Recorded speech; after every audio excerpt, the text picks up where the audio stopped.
एक बाजू कमी करून दुसऱ्या बाजूला फुलनेस आणण्यासाठी कपड्याच्या एका किनारीवर 5 नंबरची शिलाई मारली जाते किंवा रनिंग स्टिच घातली जाते किंवा हाताच्या साहाय्याने रनिंग स्टिचचे टाके घातले जातात व त्या टाक्यांचे धागा खेचून त्यास बारीक बारीक चुण्या पाडल्या जातात।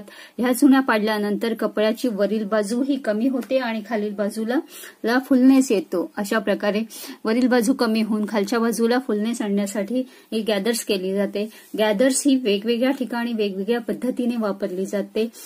जेवढ्या रुंदीचा आपल्याला गॅदर्सचे पॅटर्न पाहिजे आहे त्याच्या दुप्पट ते तिप्पट कापड आपल्याला गॅदर्ससाठी घ्यावे लागते।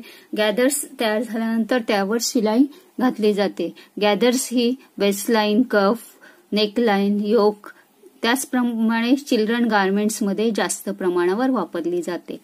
आता शिअरिंग हा गॅदर्सचाच एक प्रकार आहे।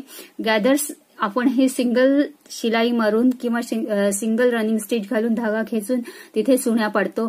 तर या ठिकाणी एकाखाली एक या पद्धतीने एकाखाली एक अशा 4-5 ज्या 5 नंबरच्या शिलाया किंवा मोठी शिलाई आहे ती घातली जाते आणि त्या शिलाया एकाखाली एक ठराविक अंतर सोडून घातल्या जातात लागूनच आणि अशा प्रकारे त्याचे धागे खेचून या ठिकाणी गॅदर्स किंवा सगळे धागे एकत्र खेचून त्यापासून गॅदर्स तयार केले जातात। तर आपण शिअरिंग असं म्हणतो। शिअरिंग हे वेगवेगळ्या ठिकाणी आवश्यकतेनुसार वापरले जाते।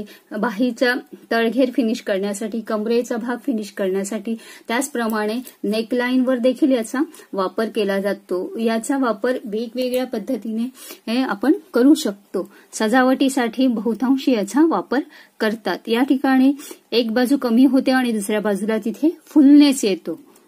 त्यानंतर आहे कॉर्ड गॅदर्स। कॉर्ड गॅदर्स म्हणजे काय तर कपड्यावर एक दोरी ठेवली जाते, त्या दोरीचा म्हणजे कॉर्ड ठेवली जाते, नंतर कॉर्डच्या एका बाजूला गाठ मारली जाते आणि दुसऱ्या त्या कॉर्ड धरून त्यावर झिगझॅग मशीन जी असते त्याच्या साहाय्याने झिगझॅग स्टिच घातली जाते।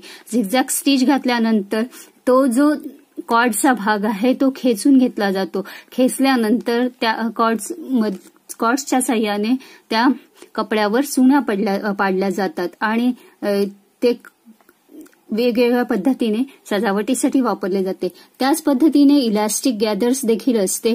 इलास्टिक गॅदर्समध्ये मशीनच्या बॉबिनमध्ये इलास्टिक थ्रेड भरला जातो आणि त्यावर शिलाई मारली जाते आणि इलास्टिक गॅदर